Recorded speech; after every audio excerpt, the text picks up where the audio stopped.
ہم کہتے ہیں کہ جو خلافت احمدیہ کے اندر آ جائے وہ بیعت کر لیتا ہے. اگر وہ خلافت احمدیہ کی بیعت کر لیتا ہے خلیفہ وقت کے ہاتھ پر اور پھر وہ مرتد ہو جاتا ہے, ہم اسے مرتد کہتے ہیں. اسی طرح خلیفہ حضرت محمد مصطفیٰ صلی اللہ علیہ وسلم کے خلیفہ آخری حضرت علی کرم اللہ وجہہ کے ہاتھ پر جنہوں نے بیعت ہی نہیں کی بلکہ ان کے ساتھ جنگ کی, تو اسے کیوں نہیں مرتد کہا جاتا؟ اس لیے کہ مرتد وہ ہوتا ہے جو خود اپنا تعلق دین سے اور بیعت سے کاٹ دے. سمجھے؟ جی جی.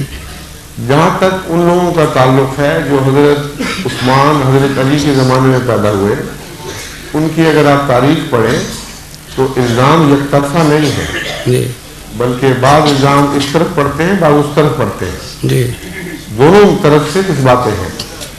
خدا تعالیٰ انسان کو اس کے دل کے حالات اور اس کے دماغ کی استطاعت کے مطابق جانچے گا, اور ہمیں نہ دلوں کے حالات کا علم, نہ دماغ کی طاقتوں کا علم, نہ نیتوں کی خبر. اس لیے جب دو فریقوں کو آپ لڑتا دیکھتے ہیں اور وہ آپ سے 1400 سال فاصلے پر ایسا کر رہے ہیں, جبکہ درمیان میں تاریخ زمانہ آیا, روایات بنی بگڑی, ان میں مختلف قسم کے دیگر باتیں بیرونی باتیں بھی داخل ہو گئی, تو آپ کو یہ کس نے حق دیا ہے کہ ان کے لیے جج بن کر بیٹھے؟ آپ کو منصفی کے نہ وسائل حاصل ہیں, نہ خدا نے آپ کو ان پر جج بنایا ہے. جو ان کا جج ہے اس کے حضور وہ دربار میں حاضر ہو چکے ہیں. اس لیے ایسی لغو بات کرنا جس کام کے لیے کسی کو منصف مقرر نہ کیا جائے, جس کے پاس پورے شواہد موجود نہ ہو, جس کو قرآن کریم نے یہ نصیحت کی ہو کہ جب تک قطعی شواہد نہ ہو تم کسی نتیجے تک نہ پہنچو, وہ کس طرح فیصلہ دے سکے گا؟ اس لیے ایسے موقع پر استغفار سے کام لینا چاہیے.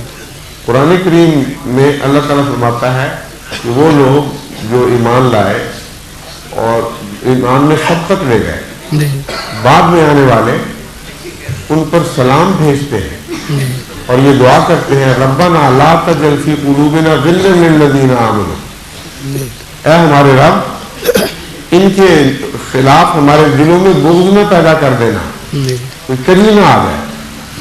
حضرت امام باقر کے سامنے, غالباً انہی کا ذکر ہے لیکن ہو سکتا ہے نام کی مجھے غلطی لگی ہو, لیکن مجھے یہی یاد ہے کہ حضرت امام باقر کے سامنے کسی شخص نے ان صحابہ کی شان میں گستاخی کی جو حضرت علی کے سے متفق نہیں تھے, یا ان خلفاء کی شان میں گستاخی کی جو اس سے پہلے آئے تھے, تو بڑے جلال کے ساتھ کھڑے ہو گئے اور یہ آیت پڑھی.